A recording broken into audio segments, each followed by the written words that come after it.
Dancer, will you walk with me tonight? While my body lies so peaceful,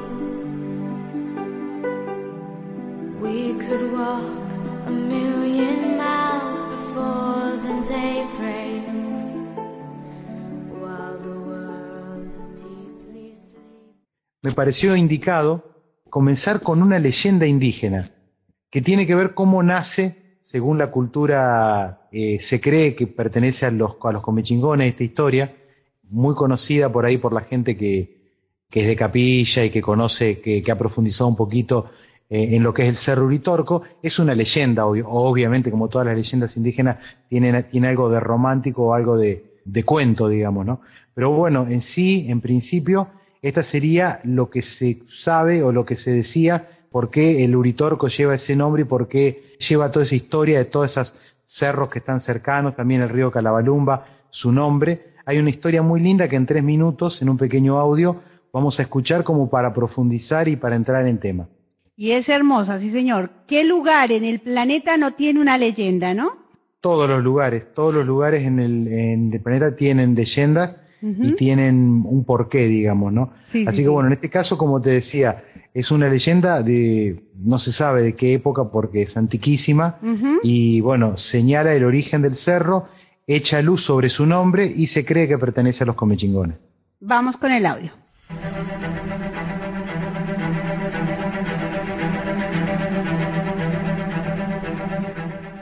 Hace mucho tiempo, incluso antes de que los comechingones habitaran la región, un cacique gobernaba con rectitud y justicia a su pueblo. Había logrado dominar las fuerzas de la naturaleza y de los cielos, de las que se valía para proteger a los suyos de todos los males. Una tribu enemiga, que codiciaba esos poderes, decidió atacar el pueblo del cacique. Ya se preparaban a lanzar la ofensiva cuando se dieron cuenta de que era su propio pueblo. A partir de ese día, aguardaron el momento propicio para vengarse. Pasó el tiempo y el cacique fue padre de 2 hermosas criaturas. Cuando el pueblo enemigo se enteró de este nacimiento, separaron de la tribu a 2 varones recién nacidos y los criaron alejados del odio hacia la tribu contraria. Cuando los varones se hicieron hombres, se los invitó a emprender viaje hacia las tierras del cacique.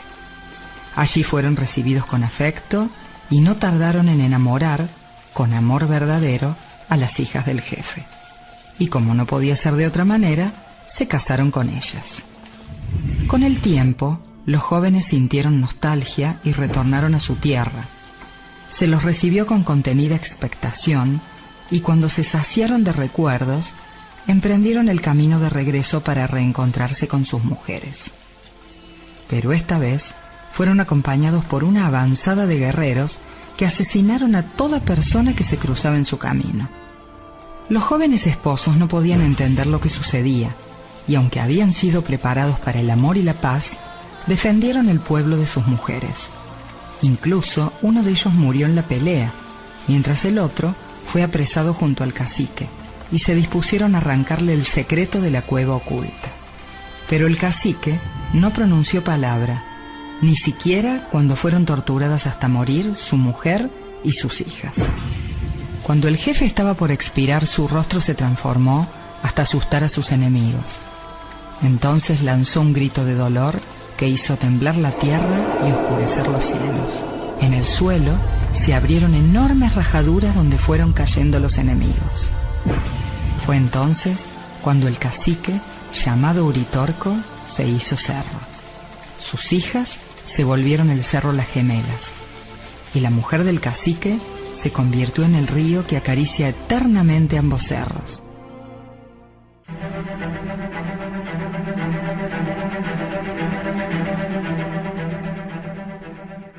Muy bien, Mario. Bueno, Luz, ahí teníamos, esa es la historia mitológica, leyenda, digamos, de lo que es el Cerro Uritorco. Más allá de todo, de la parte de leyenda y todo, hay algo que podemos rescatar, que es que lo que el otro pueblo codiciaba de la gente que vivía en la zona Uritorco era el secreto que tenía el cacique, que estaba, digamos, relacionado con una perforación o una cueva donde él consiguió la sabiduría, ¿no? Y esto, si lo podemos enlazar un poco, tiene que ver, o por lo menos yo le encuentro una relación con todos los mitos actuales de la ciudad de Erx y demás, ¿no? Ya de aquella época, los indios que en ese momento vivían en la zona Uritorco, codiciaban del cacique que era el rey de ahí, ese conocimiento que tenía, que había adquirido en las profundidades del cerro, ¿no? Eso en principio. Después, bueno, todo lo otro tiene que ver, bueno, con cosas humanas y, bueno, y cómo llega a finalmente adquirir el nombre, tanto el Cerro Uritorco como la Sierra de las Gemelas y el río Calabalumba, que es el río que bordea el Cerro Uritorco, ¿no? Sí, yo recuerdo cuando llegué por primera vez a Capilla del Monte, aún en ese tiempo, personas que estaban muy locales, cuando hablabas del Uritorco, caía inmediatamente la leyenda.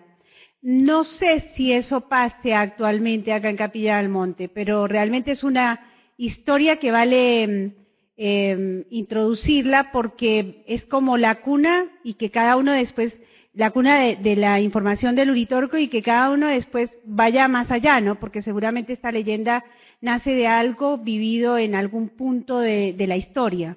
Claro, como toda leyenda tiene algo de realidad y obviamente con el tiempo también se va, como todo, distorsionando o adquiriendo otros matices. Pero bueno, en principio lo importante es, para quien no conozca esta leyenda, bueno, incorporarle el conocimiento de cómo nace el nombre Uritorco, ¿no?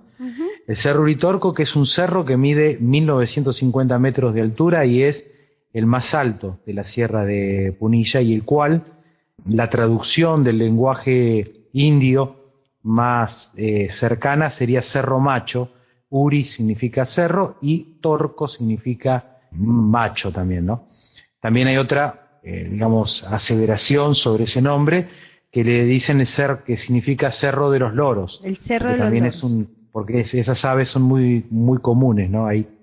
Sobre todo, Mario, cuando uno de pronto en la zona se sienten los loros, pero más exactamente cuando uno va entrando por la Sabatini a la entrada de la base del cerro, por la entrada principal, desde donde está Hemos, ese lugar está llenísimo de loros, todo el año cantan.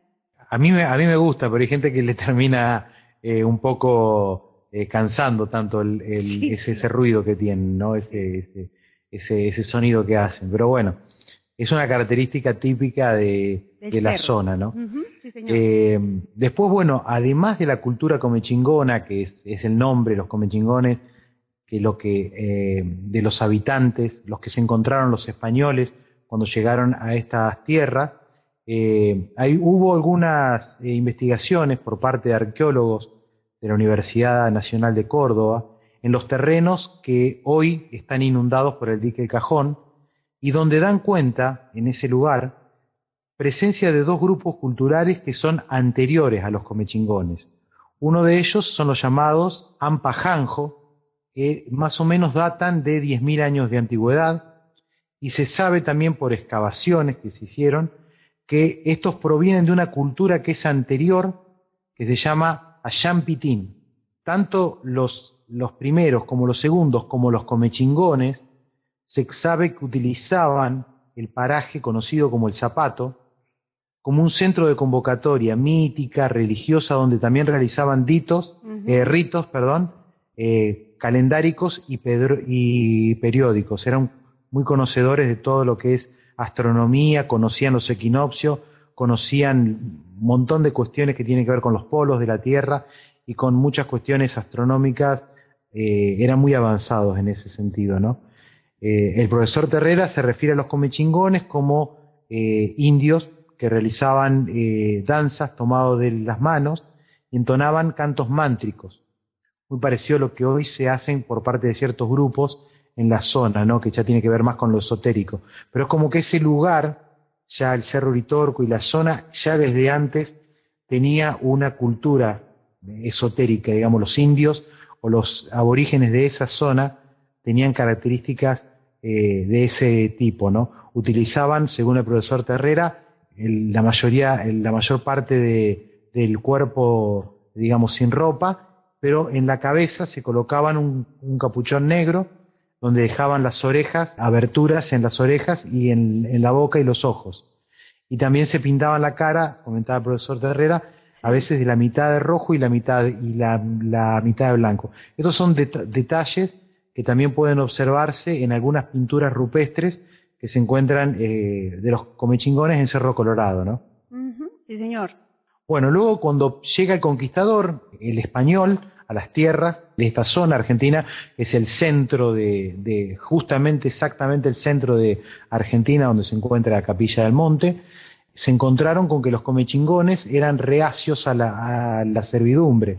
Normalmente el conquistador iba avanzando, iba encontrando tribus que muchas veces eran fáciles de dominar. El comechingón no fue muy fácil de dominar para los españoles, hubo una resistencia muy fuerte, y de hecho en el segundo año, luego de la fundación de Córdoba, estos indios mataron al capitán y alcalde Blas Rosales, y a sus hombres también, ¿no? Esto hizo que, en forma de castigo, el teniente gobernador don Lorenzo Suárez de Figueroa envió una expedición que se enfrentó a los comechingones en el cerro o el peñón de Charalqueta, en Ongamira, otra historia muy, muy conocida por esa zona, donde los aborígenes se habían atrincherado y se habían fortificado en ese lugar, ¿no? Los indios primeros pudieron burlarse durante varios días del asedio de los españoles, pero estos atacaban continuamente con flechas y con bolas arrojadizas. Los españoles realizaron un rodeo con sus caballos y al llegar a la cima del peñón lograron exterminarlos a los comechingones. Y según también cuenta la leyenda, muchas mujeres que acompañaban a sus hombres aborígenes se arrojaron de la cima, cargando en sus brazos a sus hijos, prefiriendo la muerte a la esclavitud. También influyó mucho la viruela y el hambre y los trabajos forzados, llevaron a que en menos de 50 años, quizá un poquito más, los españoles directamente diezmaron a los comechingones, prácticamente no quedó casi nada de esa cultura tan especial, ¿no? Los comechingones es el nombre, no sé, en realidad no se sabe si se llamaban comechingones, porque es el nombre que le daban otra etnia, otra cultura que quedaba en la región, que se llamaban los sanavirones. Cuando los españoles conquistaron o llegaron hasta los sanavirones, ellos le comentaron de que más adelante se encontraba el pueblo comechingón, pero ese era el nombre que le daban los sanavirones, y ese es el nombre en el cual hoy los conocemos, ¿no? Pero desconocemos realmente cómo ellos se llamaban a sí mismos. Los sanavirones eran un pueblo que vivían al noroeste de Córdoba y ya tenían rasgos que tenían que ver más con el indígena del norte argentino. O sea que tenían un rasgo más oscuro y una estatura más baja, ¿no? En cambio, según lo que se conoce sobre esto y sobre todo sobre los datos que tenemos del profesor Guillermo Alfredo Terrera, que en sí sus trabajos de antropología, se conoce con que los comechingones tenían unas características físicas muy diferentes al resto de los grupos de la etnia argentina. Tenían una altura importante, llevaban barbas largas y espesas, los cabellos eran claros, los ojos eran claros también, eran limpios, cosa que era muy poco común en un aborigen.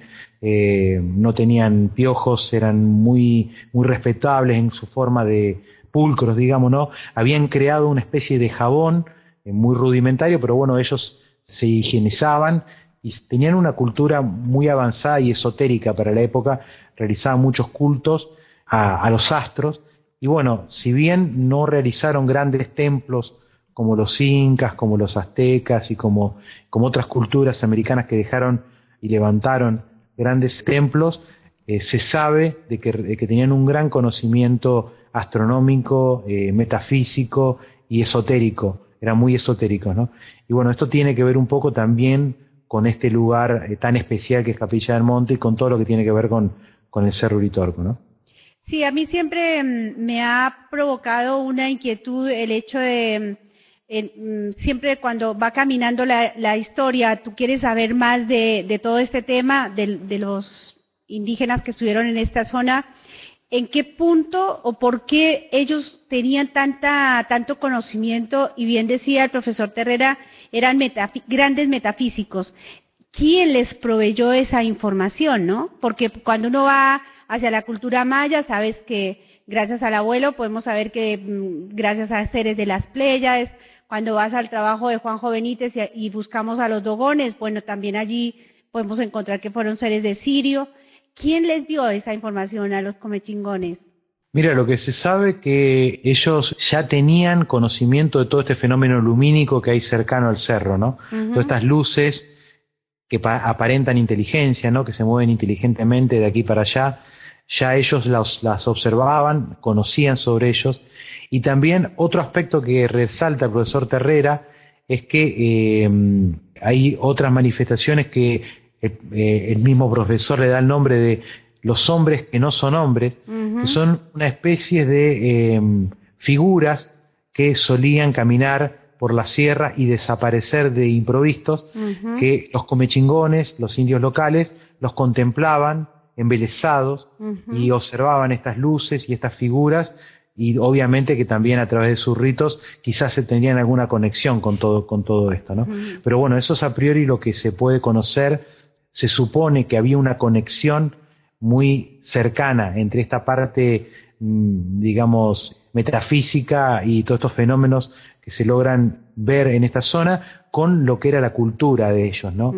Y eso se ve reflejado en muchísimas de los yacimientos, de las cuestiones que se han encontrado, restos arqueológicos que se han podido encontrar, como por ejemplo morteros de piedra, que eran empleados no solamente para roturar el alimento, sino que también tenían otras cuestiones que tenían que ver más con ritos y con cuestiones mágicas y sagradas que llevaron a que este pueblo tenga esta diferencia muy notable con respecto a otras culturas aborígenes de la misma época aquí en Argentina, ¿no?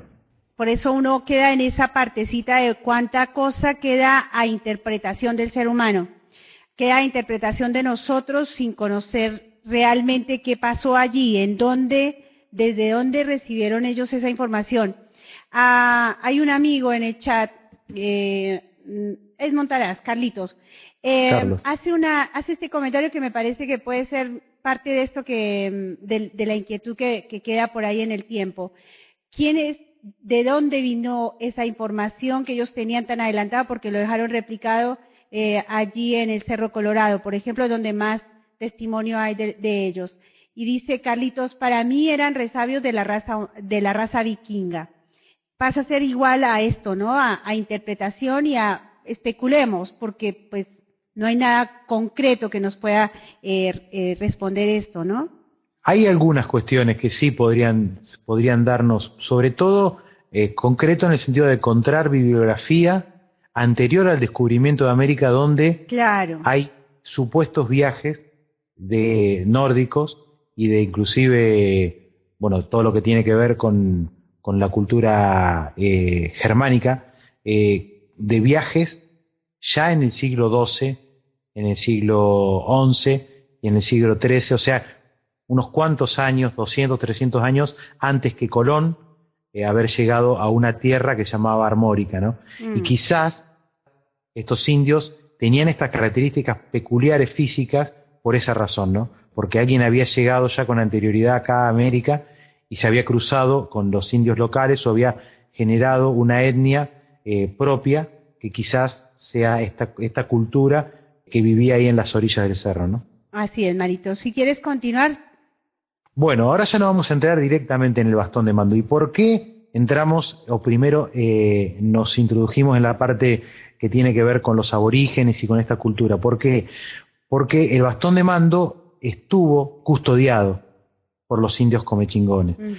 Se sabe por las leyendas y por los conocimientos que se han conocido de boca en boca y se han podido estudiar en antropología, de que el creador fue el dios Vultán, que era un dios directamente que lo creó al bastón de mando y que quedó en depósito o quedó en este lugar del mundo a cargo de los indios comechingones, ¿no?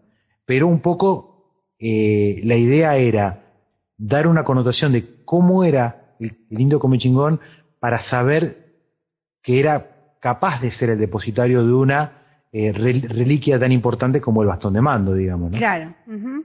Así que bueno, el bastón de mando, ¿dónde encontramos las primeras manifestaciones o la primera lugares escritos donde aparece el nombre del bastón de mando, ¿no? Ujú. En este tema el profesor Terrera nos habla de un trabajo de antropología metafísica que tiene que ver con el famoso caballero Parsifal, aquel caballero alemán custodio insobornable del vaso sagrado o el Santo Grial, que según un poema escrito por el minisinger germano llamado Wolfram von Eschenbach en el siglo XIII, o sea que estamos hablando también mucho tiempo antes del descubrimiento de América, en ese poema que luego Wagner realiza una obra musical muy importante, pero bueno, en este poema Parsifal ya se habla de que el caballero Parsifal, custodio de, como decía, del Santo Grial, parte del puerto de Rochdale hacia el año 1170 con el objeto de depositar el Santo Grial junto al bastón de mando. O sea, se refiere al bastón de mando en ese escrito. ¿Y qué dice ese texto tan antiguo? Que el Santo Grial se iba a unir con el bastón de mando que se encontraba en la cordillera de Viaraba. Y esta cordillera se denominaba así por los comechingones a esta zona que estamos hablando del Cerro Uritorco. Viaraba. Pero bueno, Viaraba, exactamente.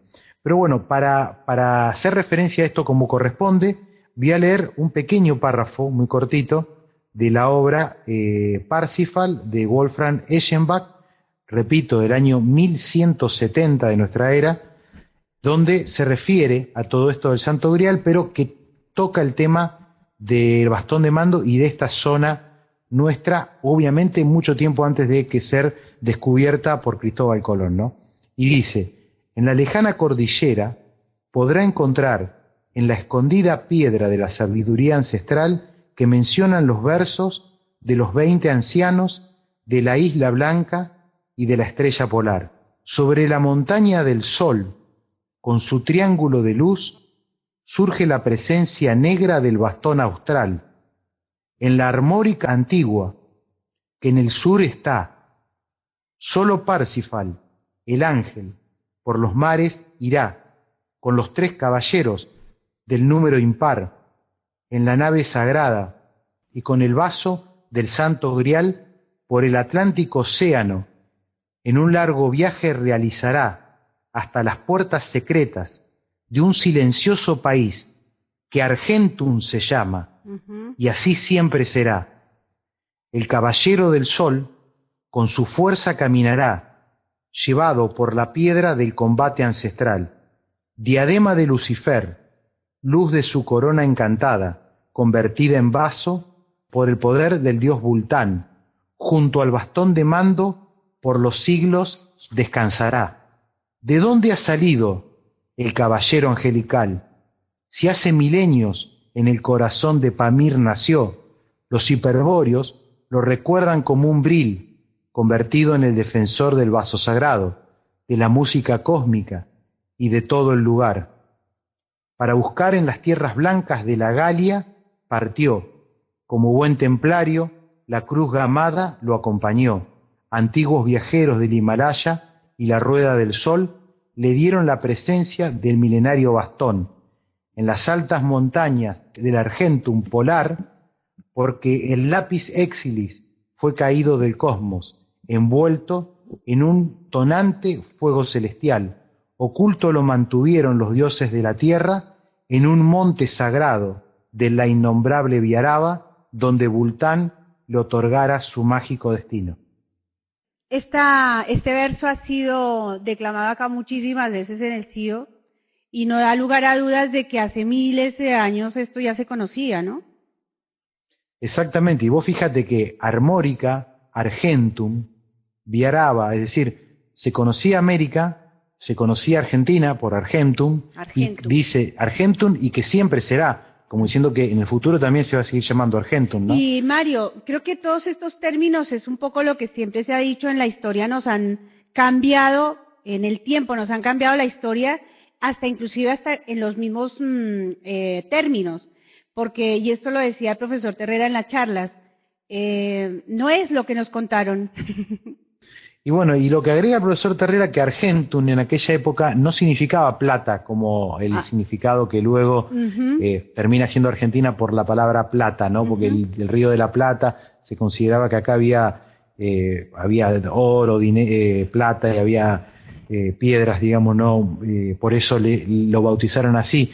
Sino que en aquella época, en esta época donde estamos hablando del poema de Wolfram Eschenbach, Argentum, perdón, significaba blanco, puro, impoluto. Era como algo prístico, digamos, ¿no? Algo puro.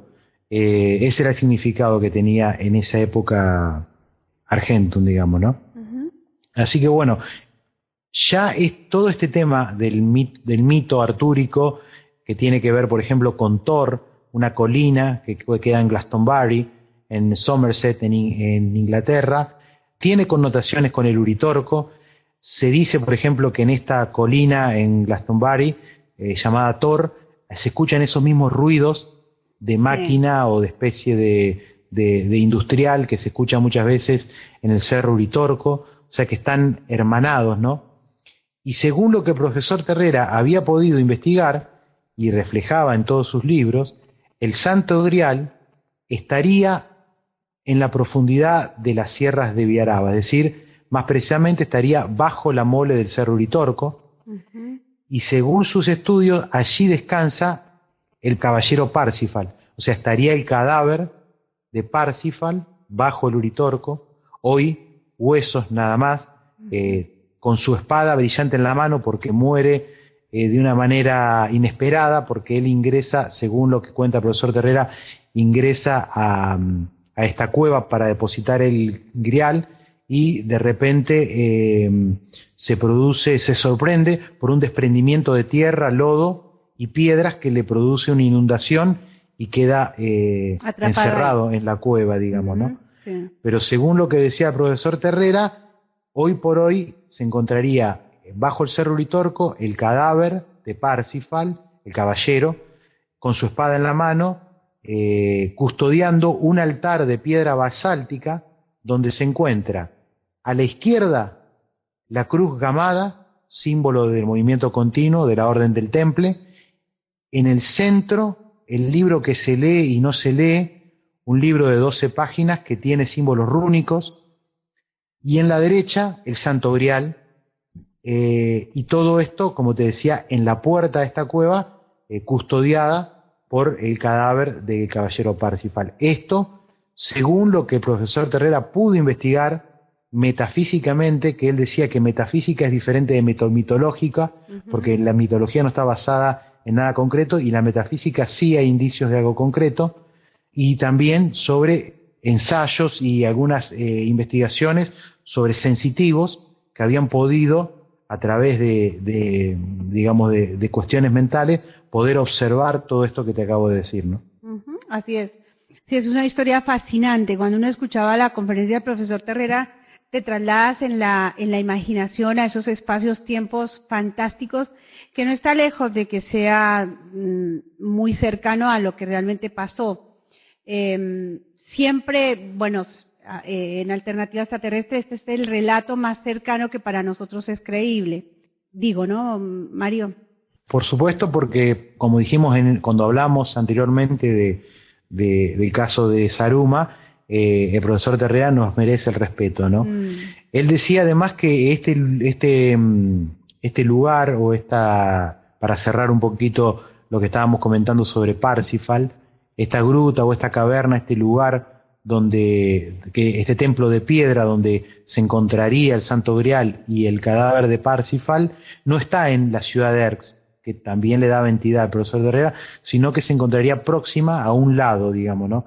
En un lugar obviamente que nadie conoce. Pero bueno, esa sería toda la parte de del mito artúrico, digamos, ¿no? De los caballeros de la mesa redonda, del rey Arturo, de Parsifal, del Santo Grial, ¿no? Que tan apasionante que es y que se vincula también con este tema. Claro, porque lo interesante de esto es que ninguna de las dos piezas están aisladas, ¿no? No puedes hablar del bastón de mando sin hacer referencia al Santo Grial, dada la condición geográfica y la misma historia en el tiempo. Claro, sí es, Luz, tiene connotación. Aparte, no estamos hablando en el aire porque existe, como repito nuevamente, existe este poema del siglo XII, digo siglo XIII, llamado Parsifal, donde habla de Armórica, de Argentum, de Viaraba, y habla del bastón negro de basalto, o sea que ya está hablando del bastón de mando en aquellos años, ¿no? Mucho antes, casi 300 años antes del descubrimiento de América, estamos hablando, ¿no?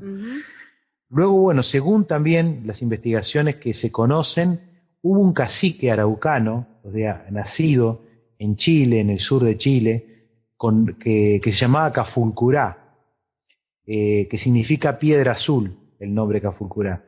Y también el profesor Terrera nos hacía referencia que en el año 1830, o sea, mucho más para acá, este guerrero ingresó a La Pampa, o sea, llegó a la Argentina y buscó el bastón de mando, y eso también hay registros que él conocía a través de la mitología de aquel país y de su cultura araucana, de que en la Argentina estaba un famoso y poderoso bastón de mando que había que buscar y que había que encontrar.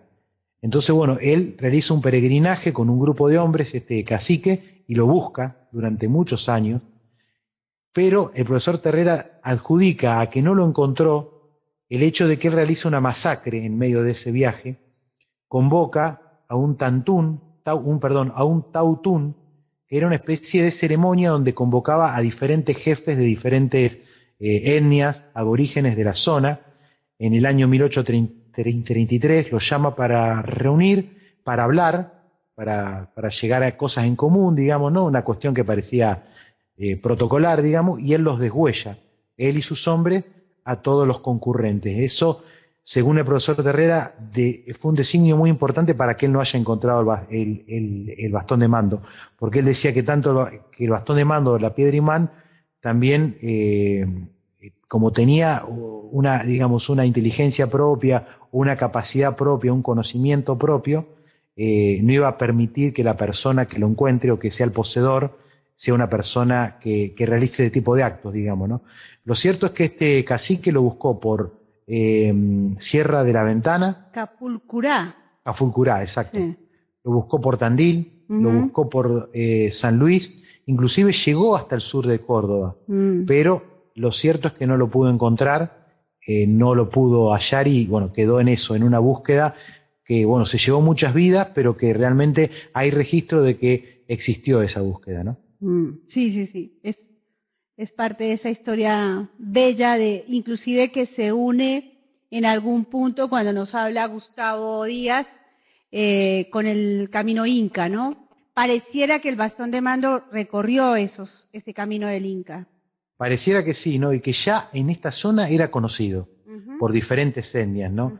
Y también habían ambición de poseerlo, porque se sabía que utilizándolo era muy poderoso para lograr ciertos fines, ¿no? Sobre todo para que en este caso, un jefe de una etnia o algo pudiera lograr todo lo que quería lograr con más facilidad, digamos, ¿no? Entonces por eso era muy requerido, era muy ambicionado por muchas etnias, y este cacique araucano Cafulcurá, hay registro de que lo buscó y de que estuvo muy interesado, inclusive, como te decía, llegó a producir varios asesinatos con tal de conseguirlo, digamos, ¿no? Entonces, si quieres hacer como un cierre para este momento del programa, porque me están mandando el mensajito para enviar el programa a Radio Nova Internacional y dejar el pie para el continuará. ¿Qué te parece? Perfecto, Luz, no hay ningún problema. Cuéntame. Solamente agregar que en 1920, o sea, ya nos venimos un poquito más cerca, Adolf Hitler, ya iniciado en el esoterismo metafísico por diversos medios, a su alcance, trató de ubicar el Santo Grial y al bastón de mando, símbolo lítico del regeneramiento humano, y a esos efectos remueve diferentes templos solares que se encontraban en Eurasia y en los Montes Pirineos en Europa, en búsqueda, como te decía, del Santo Grial y del bastón de mando. Y hay registros donde se nombra el bastón de mando en esa búsqueda, ¿no?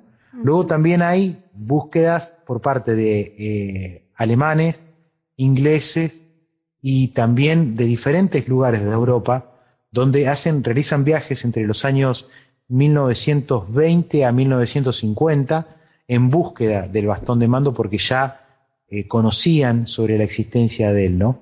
Lo que no sabían es que en el año 1934 lo encuentra un humilde maestro de escuelas que estudió en el Tíbet, conocido como Orfelio Ulises Herrera. Y de él vamos a hablar en profundidad del programa que viene, ya entrándonos en la vida específica de quién fue el descubridor del bastón de mando, que fue Orfelio Ulises Herrera. Fantástico, fantástico. Me parece un cierre interesante porque hemos hecho una introducción a la zona geográfica e histórica de lo que significa todo este tema del bastón de mando. Y bueno, quedamos listos los oyentes, tú y yo, por supuesto, para escuchar esta segunda parte. Mario, digámosle a la gente que prepare preguntas, que está bueno que se inicien en esto, que si tienen más información, inclusive que nos la aporten, ¿verdad? Para poder hacer un trabajo un poco más de retroalimentación con los oyentes. ¿Qué te parece, Mario? Sí, obviamente, eso como dijimos al principio es lo más interesante, recibir por parte de los amigos de la audiencia opiniones, sugerencias y correcciones si son necesarias, lo que fuera, ¿no? Hay mucha bibliografía, sobre esto, ¿no? Sobre casi todos los temas que hemos tocado ahora, sobre todo sobre el Santo Grial y eso, hay muchísima bibliografía, ¿no? Pero bueno, todo lo que sea para enriquecer, bienvenido. Perfecto, Mario. Bueno, nada más. Mil gracias, Mario. Mil gracias a la audiencia. Nos estamos despidiendo así como, pero para poder ir entregando el material que corresponde a Radio Nova Internacional. ¿Está bien, Mario? Está muy, muy bien, Luz. Así que bueno, perfecto. ¿Cómodo? La semana que viene seguimos centrándonos en la vida, como te decía, de Orfelio Ulises Herrera, aquel maestro de escuela, nacido en Bolívar, provincia de Buenos Aires, que fue quien definitivamente lo encontró al bastón de mando a orillas del Cerro Uritorco, ¿no? Fantástico. Tu despedida, Mario, para los oyentes. Como siempre, un abrazo, un saludo para todos, cariños para vos, Luz, y feliz noche. Gracias, Mario. A descansar. Mañana nos espera otro día de trabajo. A descansar. Chao, chao. Vale, gracias, Mario.